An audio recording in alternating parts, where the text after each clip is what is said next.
Thanks for joining us once again, everyone. I'm Lynn Doyle. This is It's Your Call. Our topic is assisted suicide. If you'd like to tell us what you think, you can email me at Lynn@LynnDoyle.n. Joining us now on the telephone line is Charles Barron, who is a professor of law emeritus at Boston College and who is on the board of directors of Death with Dignity National Center. Professor, thank you very much for your time.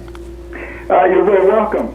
The term death with dignity, there are people who are opposed to assisted suicide saying that it is wrong for anyone to take a life, particularly a doctor. How do you describe death with dignity, and why should it be a right for individuals?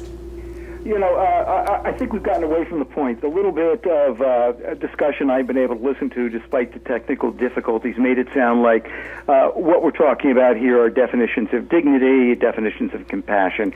What we're talking about here is a civil liberties issue, a civil rights issue.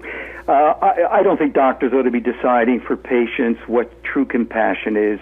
I don't think anybody should be deciding for patients what dignity is. I think that patients should be able to decide what they want for themselves, whether it's getting treatment or it's refusing treatment. And that's been my involvement for over 40 years as a lawyer, representing patients who were demanding treatment, representing patients who have been refusing treatment, and trying to protect them and give them what they want at the end of life. What about the argument that it could be abused, particularly by health insurance companies? Of course it can be abused. And I am with everybody who thinks this is an extraordinarily serious business and ought to be thought out carefully.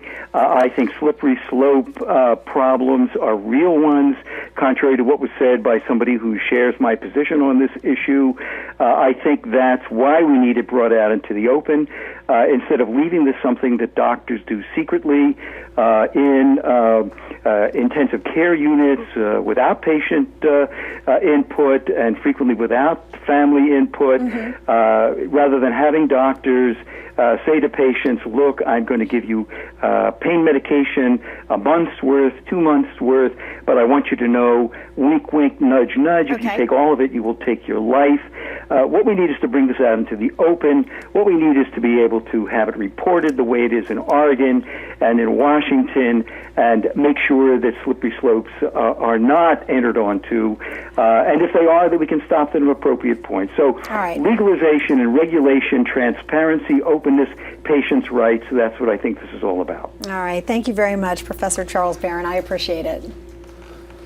And of course, I wanted to get Dr. Benzio's comments on the civil rights issue. He used that term that it's not just dying with dignity, but it should be, in his opinion, a civil right. I think as you're talking about compassion and dignity, there's certain agreeable parameters for that we can all agree on. But from a civil rights standpoint, again, the patient has the right to die if they want. They can do that however they want. They don't need to involve a physician in that. It's a precious relationship that we need to protect, as well as that doctor's right of conscience we want to protect, as well as his ability to do no harm, and that oath that he got into this profession to be able to do.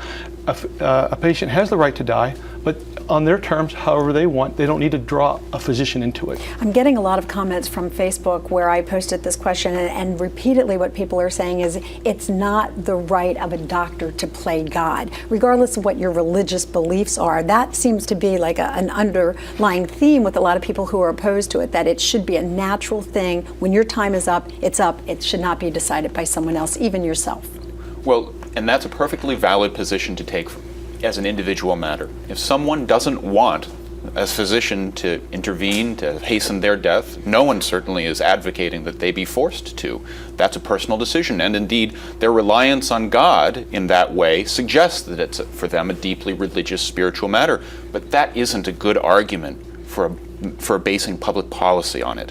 That's not something that we as a society, a liberal democratic society, can go in for. We need reasons that everybody can share, and that's simply not an argument that will work for someone who doesn't share those articles of faith. Indeed, in any case, doctors all the time intervene in ways that aren't natural, that either hasten or halt natural processes. What's wrong with that?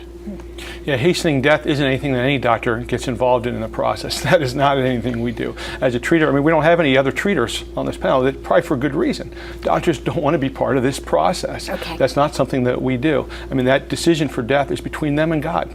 not for doctors to enter into it. On that note, we have to end this discussion. I thank you so much for your contributions to it and for your patience today. And thank you so much for being with us. We certainly appreciate it. If you'd like to tell us what you think about this particular topic or any topic, you can email me at any time at Lynn@LynnDoyle.net. Until the next time, my thanks to my crew and to you for watching.